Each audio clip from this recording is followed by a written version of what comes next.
Le PDG milliardaire de Dubaï, Sultan Ahmed bin Sulayem, démissionne après la divulgation d'un email dans lequel Jeffrey Epstein le remercie pour une vidéo de torture. Nous sommes sur le Wall Street Journal, donc a priori pas un petit média. Et il te met en photo ici Epstein avec ce gars-là, Bin Sulayem. Alors, pourquoi c'est important? Okay? On n'a pas besoin de lire la nouvelle, ça c'est l'extrait de l'article. Mais j'ai ajouté ça parce que tout le monde ne sait pas qui est ce gars-là.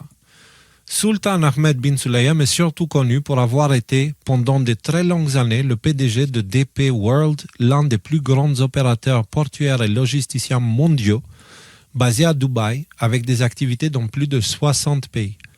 Sous sa direction depuis les années 80, DP World est passé d'un opérateur local de port, notamment Jebel Ali, à un géant mondial de la logistique, jouant un rôle clé dans l'essor économique de Dubaï et des Émirats arabes unis. Il est aussi chairman de la Port Custom and Free Zone Corporation, qui veut dire Société des ports, des douanes et des zones franches, à Dubaï. Il a étudié l'économie à Temple University, donc c'est dans les universités, c'est un endroit de, vous savez, comment tu dis, pour avoir de nouvelles personnes. Recrutement. Fraternité. Recrutement. C'est de recrutement. Et c'est dans les universités, ils vont aller chercher les gens avec les mentalités blabla. Et les universités en général, c'est les centres de recrutement pour les profils qui les intéressent, la CIA, le Pentagone, tout ça, tout ça.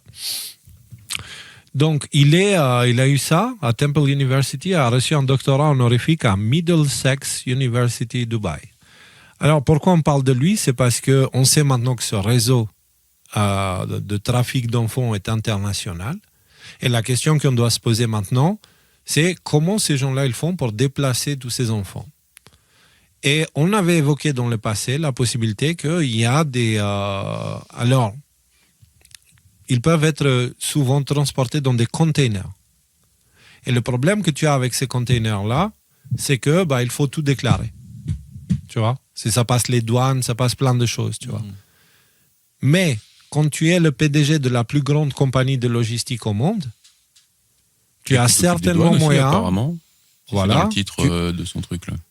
Tu as certainement les moyens de faire en sorte à ce que certains de ces cargos ne soient pas contrôlés.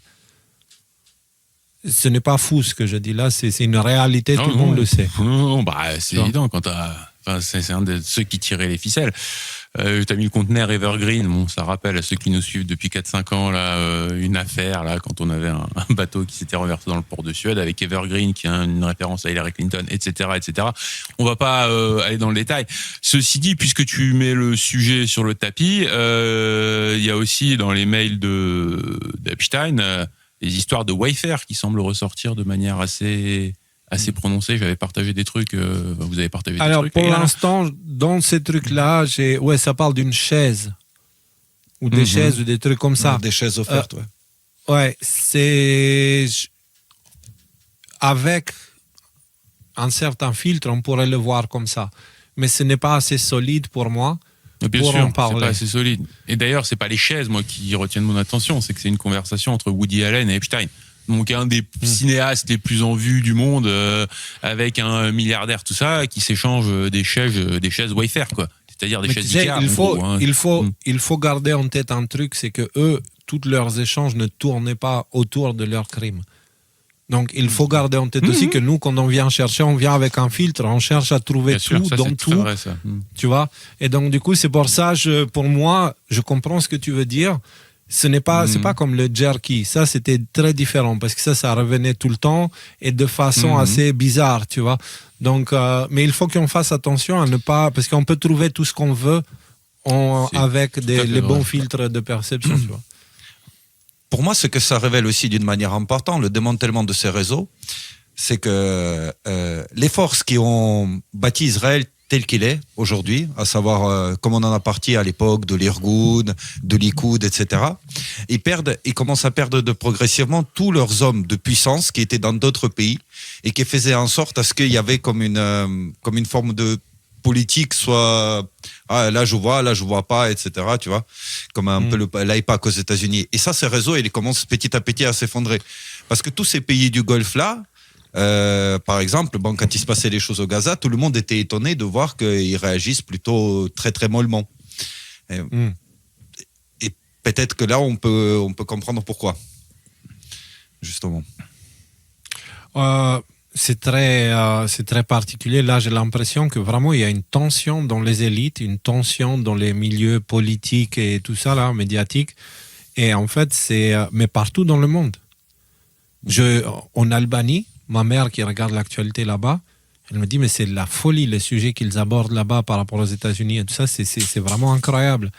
Des amis en Grèce, ils parlent aussi de cette histoire-là, plein de Grecs qui sont impliqués dedans. Peu importe, en fait, c'est des gens que je connais autour du monde, ils parlent de l'affaire Epstein. Là, c'est vraiment un truc qui est en train d'attirer l'attention, genre, wow, il y a quelque chose de grand qui se passe.